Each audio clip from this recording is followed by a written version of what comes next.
Alright, welcome back to another episode of In the Field with Sarge. Just going to do a couple of little follow-ups today. I did show this portable fire pit and did have some reservations about no spark arrestor or no way to actually cook on it. Now, with the bipod that my dad made, and I'll be showing later on today, we can get a hanging pot over the top of this fire. Also, what I did was I made a spark arrestor out of 1/4-inch wire mesh, and I'm going to show that.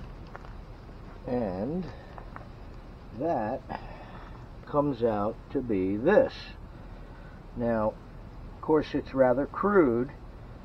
Sits over there. I did leave an opening down in here so I could feed wood into it. It's also sturdy enough where I can put a pot on here. I can cook, but my reservations are as this mesh gets hot and red, it'll start to soften up and it'll start to expand and contract. And as you can see, over several uses, it's already really wavy on the top. It's lost its square, you know. It's very, very effective as a spark arrestor, but for cooking on temporarily, probably would be okay. Without any reinforcement, you know, over time it would decay. Either it would break or melt or, you know, sag to the point where it would be useless. But in this case, as a spark arrestor, it's great. So, for regular camping, where you're not worried about space and weight and all of that, something like this would be great. Okay, now you wouldn't have to worry about sparks kicking out and starting another ground fire. You know, and like I said, in a pinch you can boil water on it or cook on it, which makes it great. But for backpacking, portability of this isn't as great as the fire pit itself.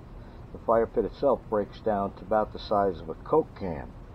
I mean, how would I pack a screen like that unless I figured out a way to put it on hinges where it could fold up? If anybody's got any ideas about that, how to make a spark arrestor or a screen covering for this that you can put in a backpack that breaks down real easy and small, hey, let me know in the comments or send me an email or message me through Facebook. Alright, but with that, there was my idea as a spark arrestor, and it's actually very effective. I can feed through here.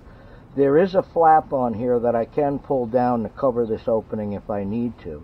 I haven't had any problems with sparks actually coming out this way, but it is very effective in covering that as far as for spark arresting purposes.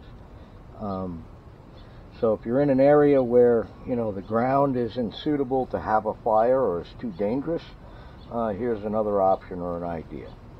Alright, and here we are with the bipod that my dad made, and a typical setup with a chain hanging over the fire.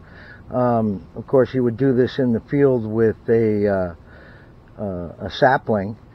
The great thing about this bipod setup is the cables at the intersection. The heavier the piece of wood that you put on there, or the heavier the load, the tighter those cables put down on everything and really tighten everything up. But here's a good example of how to cook over it, so we've overcome that problem. Now the only other issue, of course, goes back to the spark arrestor and making it portable.